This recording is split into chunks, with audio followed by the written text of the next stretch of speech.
मदीने में हुजा हुजे रमजानोई, मदीने में हुजा नबी जे देस में रोज़ा वनी रखा ऐं अजवा सां उते ऐं ज़मज़म सां उते ऐं अजवा सां उते ऐं ज़मज़म सां उते अॻियां रोज़े जे मां इफ़्तार भी कयां हुजे रमज़ानोई मदीने में हुजा मां भी हरम मां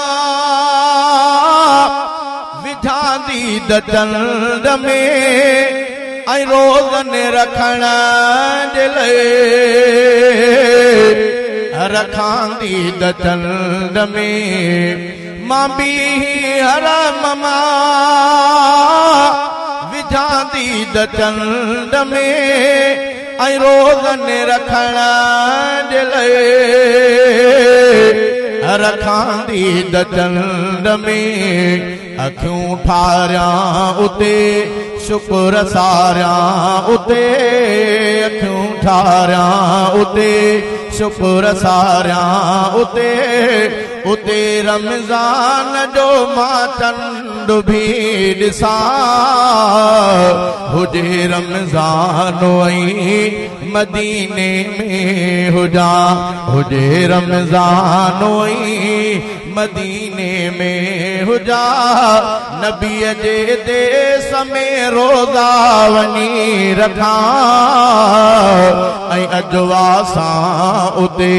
ऐं ज़मज़म सां उते ऐं अजवा सां उते ऐं ज़मज़म सां उते अॻियां रोज़े जे मां इफ़्तार भी कयां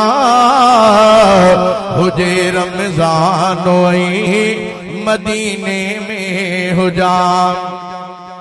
तरावीहूं मां पढ़ा उते रोज़ रात जो ऐं ॼारनि जे बरसां बिहा उते रोज़ रात जो तरावीहूं मां पढ़ा उते रोज़ रात जो ऐं ॼारनि जे बरसां बिहा उते रोज़ रात जो जॾहिं पोइ थे ऐं सिजु उभिरी अचे जॾहिं पोइ थे ऐं सिजु उभिरी अचे हरम खां पोइ मां वापसि उतां थियां हुजे रमज़ानोई मदीने में हुजा हुजे रमज़ानोई मदीने में हुजा नबी जे देस में रोज़ा वनी रखा ऐं अजवा सां उते ऐं ज़मज़म सां उते ऐं अजवा सां उते ऐं ज़मज़म सां उते अॻियां रोज़े जे मां इफ़्तार भी कयां हुजे रमज़ानोई मदीने में हुजा मुहम्मद मिठे वटे कयां ईद महफ़ीज़ ऐं यारनि जे बरसां भी पढ़ां ईद महफ़ीज़ मुहम्मद मिठे वटे कयां ईद महफ़ीज़ ऐं यारनि जे बरसां भी पढ़ां ईद महफ़ीज़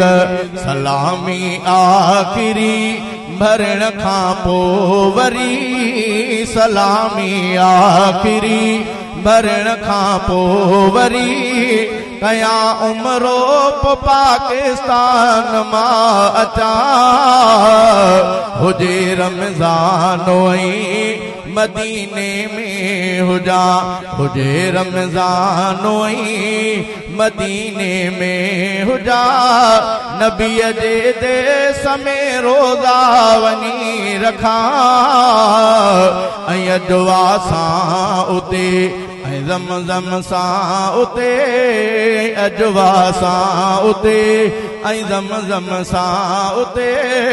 अॻियां रोज़े जे मां इफ़्तारी भी कया हुजे रमज़ानोई